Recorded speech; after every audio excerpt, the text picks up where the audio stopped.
எல்லாருக்கும் வணக்கம். நான் குழந்தைகள் மருத்துவர் டாக்டர் பிரீத்தி பேசுகிறேன். ஸோ இப்போ பார்த்திங்கன்னா கிளைமேட் கொஞ்சம் அப்படியே மாற ஆரம்பிச்சிருச்சு. மழைக்காலம் கொஞ்சம் ஆரம்பிக்குது. ஸோ இந்த மாதிரி கிளைமேட்டில் அதுவும் பார்த்திங்கன்னா இப்போ மழையும் பெய்யுது, அதே சமயத்தில் வெயிலும் கொஞ்சம் பலமாகவே அடிக்குது. ஸோ இந்த கிளைமேட்டில் நிறைய குழந்தைங்களுக்கு இன்ஃபெக்ஷன்ஸ் ஏற்படுது. ஸோ என்ன காமனாக பார்த்திங்கன்னா இந்த சீசனை பொறுத்தவரையிலும் வைரல் ஃபீவர்னு நம்ம சொல்கிறோம் இல்லையா, வைரஸ் தொற்றுனால ஏற்படுறது வைரல் ஃபீவர் தான் ரொம்ப காமனாக வருது. இது எப்படி பரவுதுன்னு பார்த்திங்கன்னா 2 வகை இருக்கும்.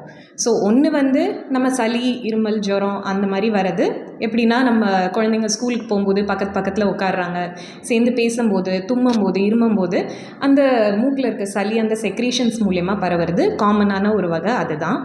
இன்னொன்று எப்படின்னு பார்த்திங்கன்னா, இந்த மழையும் வெயிலும் மாறி மாறி இருக்கும்போது கொசு ரொம்ப அதிகமாக போயிடும். ஸோ அந்த கொசுக்கடினால் டெங்கு காய்ச்சல் மாதிரி இருக்க இன்ஃபெக்ஷன்ஸும் அதிகமாகுது. இது மட்டும் இல்லாமல் நிறைய இடத்துல தண்ணி கலப்படம் நடந்ததுன்னா அதனால கொஞ்சம் லூஸ் மோஷன், அதாவது வயிற்றுப்போக்கு கூட அதிகரிக்குது. ஸோ இந்த எல்லாமே காமனாக நடந்துட்டு இருக்கும்போது நம்ம குழந்தைங்களை எப்படி பாதுகாக்கலாம் அப்படிங்கிறது பார்க்குறது ரொம்ப அவசியம். ஸோ ஃபஸ்ட்டு ஸ்டெப் என்னென்னா, குழந்தைங்களுக்கு இருமலோ சளியோ ஜுரமோ இருந்தால் நிறைய பேர் பண்ணுற தவறு என்னென்னா, அவங்கள ஸ்கூலுக்கு அனுப்பிடுறாங்க. ஸோ ஸ்கூலுக்கு அனுப்பும்போது என்ன ஆகும்னா, அந்த தொற்று அடுத்தடுத்த குழந்தைங்களுக்கு பரவிட்டே தான் வரும். ஸோ ஆக்சுவலாக நம்ம குழந்தைக்கு உடம்பு சரியில்லைன்னா 2 காரணம் இருக்குது ஸ்கூலுக்கு அனுப்பக்கூடாதுங்கிறது. ஒன்று, அந்த தொற்று அடுத்தவங்களுக்கு பரவுங்கிறது. இன்னொன்று, நம்ம குழந்தையே உடம்பு நல்லா போகாமல் நம்ம அவங்களுக்கு இன்னும் நிறைய ஸ்ட்ரெயின் கொடுக்குற மாதிரி. ஸோ அந்த ஸ்கூலுக்கு போனால் நாள் முழுசும் அவங்க அங்கே உட்காந்துருக்கும்போது அவங்களுக்கு கண்டிப்பாக அந்த வைரஸ் காய்ச்சல் அதிகமாக வரும்போது அவங்களால அதை பாடியால் ஏற்றுக்க முடியாது.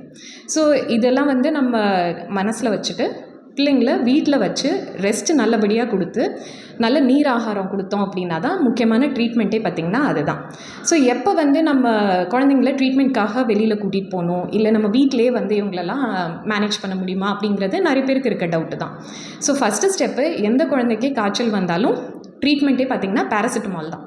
ஸோ பேராசிட்டமால்ங்கிறது நீங்கள் அவங்க எடைக்கும் வயசுக்கும் தகுந்தாப்பில் உங்கள் டாக்டர்கிட்ட கண்டிப்பாக இதுக்கு முன்னாடி வாங்கியிருப்பீங்க. ஸோ ஜுரம் ராத்திரியில் வந்தால் அதுக்காக நீங்கள் வெயிட் பண்ண வேண்டியதில்லை. பேராசிட்டமாலை ஃபஸ்ட்டு கொடுக்கணும், அதுதான் ரொம்ப அவசியம். அடுத்தது, ஜுரம் வரதுனால, வைரஸ் காய்ச்சல் வரதுனால பெரும்பாலும் குழந்தைங்களுக்கு இருக்க ப்ராப்ளம் என்னன்னு பார்த்திங்கன்னா, ஒன்று வாந்தி எடுத்திருப்பாங்க, இல்லை அவங்களுக்கு பசியின்மை.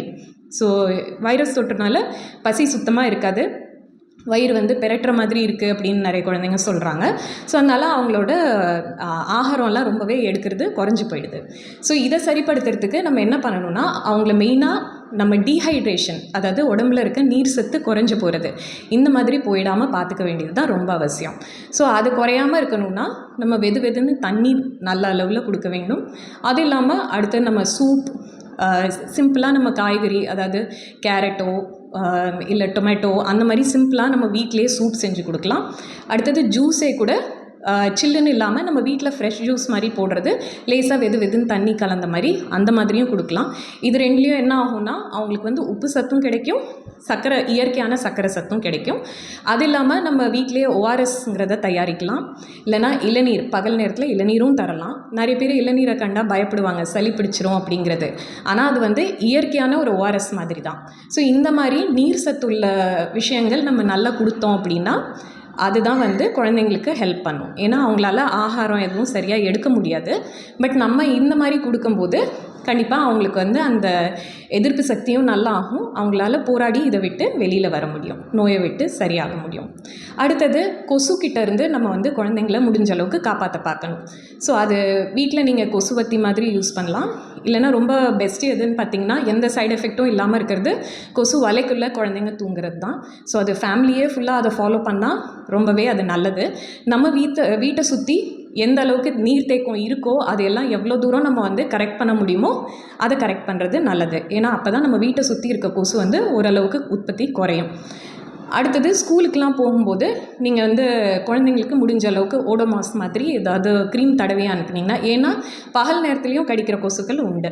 ஸோ ஸ்கூல்லலாம் கூட கண்டிப்பாக கொசு இருக்கிறதுக்கு வாய்ப்பு இருக்குது. ஸோ நீங்கள் ஓடோமாஸ் மாதிரி க்ரீம் ஏதாவது தடவி அனுப்பலாம். அடுத்தது, சாக்ஸ்லாம் போடும்போது, யூனிஃபார்ம் ஃபுல்லாக போடும்போது ஓரளவு கவர் ஆகிருந்தாங்கன்னா ஆட்டோமேட்டிக்காக அதுவே அவங்கள ஓரளவு பாதுகாக்கும், ப்ரொடெக்ட் பண்ணும். உடம்பு முடியாத போது மெயினாக ஸ்கூலுக்கு அனுப்ப வேணாம். குழந்தைங்களுக்கு நிறைய நீர் ஆகாரம், ரெஸ்ட் கொடுத்தா தான் கண்டிப்பாக குழந்தைங்களால் சீக்கிரமாக சரியாகி வெளியில் வர முடியும். 1 நாள் 2 நாள் போக ஜுரம் தொடர்ந்து இருந்துக்கிட்டே இருக்குது, வாய் வழியாக அவங்களால எந்த விதமான நீராகாரமும் சரி பொதுவான சாப்பாடும் சரி எதுவுமே எடுக்க முடியல அப்படின்னா கண்டிப்பாக வந்து மருத்துவர்கிட்ட நீங்கள் ஆலோசிக்க வேணும். ஏன்னா சப்போஸ் இந்த அளவில் வாந்தி அதிகமாக எடுத்துகிட்டு இருக்காங்க அப்படின்னா சில நேரங்களில் அவங்களுக்கு வந்து இன்ஜெக்ஷன் மூலியமாக கூட மருந்து தேவைப்படலாம். ஸோ அவங்களால இதெல்லாம் எதுவும் ஃபாலோ பண்ண முடியல, வீட்டில் வந்து உங்களால் பார்த்துமே அவங்கள வந்து கரெக்ட் பண்ண முடியல, பேராசிட்டமால் போட்டுமே காய்ச்சல் ரொம்ப அதிகமாக இருக்குது அப்படின்னா கண்டிப்பாக உடனே மருத்துவர்கிட்ட காட்டுங்க. ஸோ மருந்து அதுக்கு தகுந்த மாதிரி அவங்க எழுதுவாங்க. அடுத்தது என்ன தவிர்க்கணும் அப்படின்னு பார்த்திங்கன்னா, நிறைய பேர் வந்து ஆன்டிபயோட்டிக்ஸ்னு நம்ம சொல்கிறோம் இல்லையா. ஸோ அமாக்சிசிலின், அசித்ரோமைசின், இந்த மாதிரி நிறைய ஆன்டிபயோட்டிக் வகைகள் இருக்குது, எரித்ரோமைசின் இதெல்லாம். ஸோ நிறைய பேர் என்ன பண்ணுவாங்கன்னா அவங்களாவே வீட்டில் ஆன்டிபயோட்டிக்ஸை வந்து கொடுக்க ஆரம்பிச்சிருவாங்க. பட் இது வந்து ரொம்ப ஒரு தவறான ப்ராக்டிஸ். என்னன்னு பார்த்திங்கன்னா, இந்த சீசனில் ரொம்ப பெரும்பாலும் வர்றது வைரஸ் காய்ச்சல் தான். ஆனால் இந்த ஆன்டிபயோட்டிக்ஸ்லாம் பாக்டீரியாங்கிற கிருமிக்கு எதிர்த்து தான் போராடும். ஸோ வைரஸை பொறுத்தவரையிலையும் எல்லா வகையான வைரல் ஃபீவர்ஸும் யூஸ்வலி பார்த்திங்கன்னா டெங்கு முதற்கொண்டு 5லேருந்து 7 நாள் வரைக்கும் அதோட தாக்கம் இருந்து மெதுவாக வந்து அது குறைய ஆரம்பிச்சிடும். அதுக்குன்னு ஸ்பெசிஃபிக்காக எந்த விதமான ட்ரீட்மெண்ட்டும் கிடையாது. அவங்க வந்து பேராசிட்டமால் சிம்டமேட்டிக் ட்ரீட்மெண்ட்டுன்னு சொல்லுவோம்.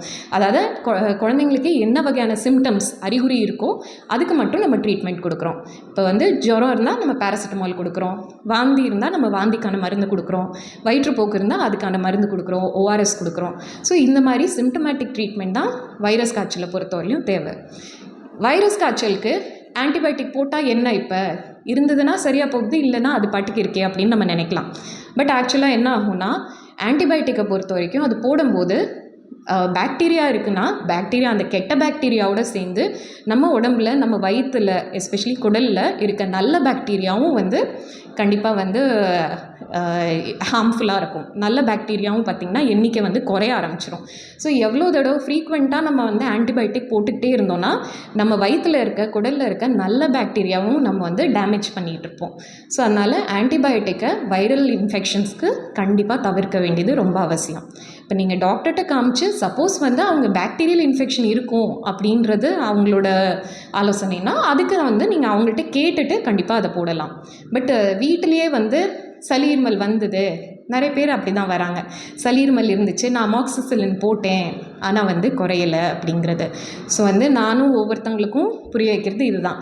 அமாக்சிசிலின் இப்போ நீங்கள் 1 நாள் 2 நாள் வைரஸ் சளிக்காக நீங்கள் போடுறதில்ல, குழந்தைக்கு வந்து இன்றைக்கி இல்லை, பட் நீங்கள் லாங் டேர்மில் பார்த்தீங்க அப்படின்னா கண்டிப்பாக இதனால் வந்து நிறைய ஹார்ம்ஃபுல் சைடு எஃபெக்ட்ஸ் உண்டு. ஸோ வந்து பேராசிட்டமால் சளி இருமலுக்கான சிம்டமேட்டிக் ட்ரீட்மெண்ட், நல்ல நீர் ஆகாரம், இதுதான் வந்து வைரல் ஃபீவர்லேருந்து மீண்டு வரத்துக்கு தேவையான ட்ரீட்மெண்ட். இதுதான். ஜுரம் ரொம்ப அதிகமாக இருக்கும்போதோ இல்லை நீண்ட நாள், அதாவது 4-5 நாளைக்கு மேலே தொடர்ந்து ஜுரம் அதிகமாகவே இருந்துகிட்டு இருந்ததுன்னா கண்டிப்பாக ரத்த பரிசோதனை தேவைப்படலாம். மேற்கொண்டு அதுக்கேற்ற மாதிரி யூஸ்வலாக உங்களுக்கு டாக்டர்ஸ் மருந்து கொடுப்பாங்க. ஸோ இதெல்லாம் தான் வந்து இந்த கிளைமேட்டில் அதிகமாக வர இஷ்யூஸ்க்கான ட்ரீட்மெண்ட் பார்த்திங்கன்னா இதுதான். அடுத்து இப்போ பார்த்திங்கன்னா இந்த ஜுரம் வந்து பார்த்திங்கன்னா எவ்வளோ நாள் வந்து இருக்கும், நம்ம எவ்வளோ நாள் மருந்து குழந்தைங்களுக்கு கொடுக்குறது? ஸோ வைரஸ் ஃபீவரை பொறுத்தவரையிலையும் பார்த்திங்கன்னா நான் சொன்ன மாதிரி 5லேருந்து 7 நாள் வரைக்கும் இருக்கிறதுக்கு வாய்ப்பு இருக்குது. பெரும்பாலும் 3 நாள் ஜுரம் ரொம்ப ஹையாக வரும், ரொம்ப அதிகமாக வரும். பேராசிட்டமால் போட்டாலும் 2 மணி நேரத்துலேயே திருப்பி ஜுரம் வந்துருச்சு அப்படிங்கிற அளவில் ஃபஸ்ட்டு ஒரு 2-3 நாள் வைரஸ் வந்து அதிகமாக மல்டிப்ளை ஆகும். ஸோ வைரஸோட எண்ணிக்கை அதிகமாக இருக்கனால ஜுரமும் அந்த டைமில் ரொம்ப அதிகமாக இருக்கும். அதுக்கப்புறம் ஒரு 2-3 நாள் பார்த்திங்கன்னா மெதுவாக உங்களுக்கு ஒரு மாற்றம் தெரியும். முன்னாடி 4 மணி நேரத்துக்கு 6 மணி நேரத்துக்கு வந்துட்டு இருந்த ஜுரம் வந்து மெதுவாக ஒரு 8 மணி நேரத்துக்கு ஒரு தடவை அந்த மாதிரி குறையும். ஃபைனலாக ஒரு 5லேருந்து 7 நாளைக்குள்ளே பெரும்பாலுமான வைரஸ் காய்ச்சல் வந்து ஓஞ்சிரும். ஏன்னா வைரஸும் வந்து தொற்று அதோடு வந்து நின்றுடும். ஃபஸ்ட்டு அந்த அதிகமாக இருக்க டைமில் தான் பார்த்திங்கன்னா அடுத்தவங்களுக்கும் பரவறதுக்கு சான்ஸ் அதிகம். இப்போவே பார்த்திங்கன்னா நீங்கள் நிறைய பேர்கிட்ட கேள்விப்பட்டிருப்பீங்க, ஒருத்தங்களுக்கு ஃபஸ்ட்டு வந்தது அப்படியே அடுத்தடுத்து ஃபேமிலியில் எல்லாருக்குமே வந்து ஒரே மாதிரி ஃபீவர் வந்துட்டு போச்சு அப்படிங்கிறது. ஏன்னா நம்ம கூடவே இருக்கிறதுனால நான் சொன்ன மாதிரி அந்த சுவாசிக்கும் போது அந்த வைரஸ் வெளியில் வரும். ஸோ அதனால் நம்ம கூட ஃபேமிலி மெம்பர்ஸில் வாய்ப்பு அதிகம். அப்படி நம்ம அந்த மாதிரி கொஞ்சம் அவாய்ட் பண்ணணுன்னு நினைக்கிறோன்னா பேஷண்ட்டாக இருக்கவங்க இல்லைன்னா பார்த்துக்கிறவங்க. இப்போ குழந்தைய நம்ம வந்து ஃபோர்ஸ் பண்ண முடியாது. ஆனால் குழந்தைய பார்த்துக்கிற அப்பா அம்மா வந்து மாஸ்க் போட்டுக்கிட்டாங்கன்னா கொஞ்சம் அவங்களுக்கு வந்து தொற்று வரதுக்கான வாய்ப்பு குறையும். அப்படியே வந்தாலும் அதிக வைரஸ் லோடோட வராது. ஸோ பேரண்ட்ஸ் வந்து அந்த ஒரு மெஷர் எடுத்துக்கலாம். மாஸ்க் போட்டுக்கிட்டாங்கன்னா குழந்தைய பார்த்துக்கும் போது கூட போய் ஹெல்ப் பண்ணும்போது மாஸ்க் போட்டிருந்தீங்கன்னா உங்களுக்கு அது வரதுக்கான வாய்ப்பு கம்மி. இது நான் ஏன் வந்து எடுத்து சொல்கிறேன்னா, குழந்தைய பார்த்துக்கணுன்னா ஃபஸ்ட்டு நம்ம நல்லா இருக்கணும். இப்போ நமக்கே வந்து ஃபீவர் வந்துருச்சுன்னா ஃபேமிலியே வந்து கஷ்டப்படும். ஸோ அதனால் முடிஞ்ச அளவு வரத்துக்கு முன்னாடி தடுக்கிறதுக்கு தான் நம்ம வந்து பார்க்கணும். அடுத்தது இதில் வர ஜுரம் வந்து சீக்கிரம் குறைஞ்சிரும். நிறைய கம்ப்ளைண்ட் என்னன்னு பார்த்திங்கன்னா, அது கூட வர இருமல் சளி தான் ரொம்ப நாள் தொடர்ந்து இருந்துகிட்டு இருக்கும். ஸோ இதுக்கு பேரே இருக்குது எங்களுக்கு, போஸ்ட் வைரல் காஃப்னு. அதாவது வைரல் ஃபீவர் வந்து முடிஞ்சு போச்சு, போஸ்ட் வைரல் முடிஞ்ச பின்னாடி ஆனால் வந்து இருமல் மட்டும் தொடர்ந்து இருந்துகிட்டே இருக்குது. ஸோ அது இப்போல்லாம் நிறைய வைரஸஸ் என்ன பண்ணுதுன்னா, நம்மளோட மூச்சு குழாயில் இருக்க எபித்திலியம், அதாவது அதோட லேயரை வந்து கொஞ்சம் வந்து இன்ஃப்ளேம், அதாவது பாதிக்குது, அதில் வீக்கம் மாதிரி உண்டாக்குது. ஸோ என்ன ஆகும்னா, அந்த வைரஸ் தொற்று முடிஞ்சதுனாலும் கொஞ்ச நாள் தொடர்ந்து வந்து அந்த இருமல் இருந்துகிட்டே இருக்குது. ஸோ இப்படி இருக்கிறதுக்கு நம்ம நான் சொன்ன மாதிரி ஆன்டிபயோட்டிக்ஸ் தேவையில்லை. பட் இருமல் சளி வயசுக்கு தகுந்த சிரப். ஏன்னா சில சிரப்ஸ் வந்து 2 வயசுக்கு கீழே இருக்க குழந்தைங்க இல்லை 6 வயசுக்கு கீழே இருக்க குழந்தைங்க அவங்களுக்கு வந்து அது வந்து சேஃப் கிடையாது. ஸோ வயசுக்கு தகுந்த சேஃபான இருமல் சளிக்கான மருந்தும், அடுத்தது சில கை வைத்தியமும் நம்ம கண்டிப்பாக ஃபாலோ பண்ணலாம். 1 வயசு கீழே இல்லை, பட் அதுக்கு மேலே இருக்கிற குழந்தைங்களுக்கு நீங்கள் துளசி, கற்பூரவல்லி இதெல்லாம் போட்ட மாதிரி கஷாயம் தரலாம். தேன் வேணால் கூட வெதுன்னு தண்ணியில் தேன் கலந்து நீங்கள் கொடுக்குறதும் நல்லது. ஸோ சில கை வைத்தியம்லாம் சேஃப் தான். தேன், இந்த கஷாயம் இதெல்லாம் பொறுத்த வரைக்கும் 1 வயசு கீழே இருக்க குழந்தைங்களுக்கு இது சேஃப்டி கிடையாது. பட் 1 வயசுக்கு மேலே கொஞ்சம் கொஞ்சமாக நீங்கள் இதெல்லாம் தரலாம். கொஞ்சம் மிளகு சேர்த்துக்கலாம். இப்போ நான் சூப் மாதிரி போடலான்னு சொன்னேன் இல்லைங்களா, அதில் வந்து நீங்கள் கொஞ்சம் மிளகு சேர்க்கலாம். இதெல்லாம் கொஞ்சம் அவங்களுக்கு தொண்டைக்கும் இதமாக இருக்கும், அவங்களுக்கு வந்து நீர் சத்தும் கிடைச்சிரும். அடுத்து தேனை பொறுத்த வரலையும் அது வந்து சூதிங் ஏஜென்ட்னு சொல்லுவோம். சூதிங்னா வந்து சாந்தப்படுத்துறது. ஸோ வந்து இந்த இருமல் வரதோட தன்மையை வந்து கொஞ்சம் அது குறைக்கும். ஸோ இதை பொறுத்தவரையிலும் இதெல்லாமே ஒரு சேஃபான நம்ம கை வைத்தியம் காலங்காலமாக ஃபாலோ பண்ணுறது. மருந்து மட்டும் இல்லாமல் எக்ஸ்ட்ராவாக இந்த மாதிரி கண்டிப்பாக வந்து கை வைத்திய குறிப்புகளும் நீங்கள் வந்து ஃபாலோ பண்ணலாம். பட் அதே தான், குழந்தைக்கு வயசுக்கு தகுந்த மாதிரி 1 வயசு கீழே இருக்க குழந்தைங்களுக்கு எந்த விதமான இந்த கஷாயங்கள் இல்லை தேன் இதெல்லாம் வந்து தரக்கூடாது.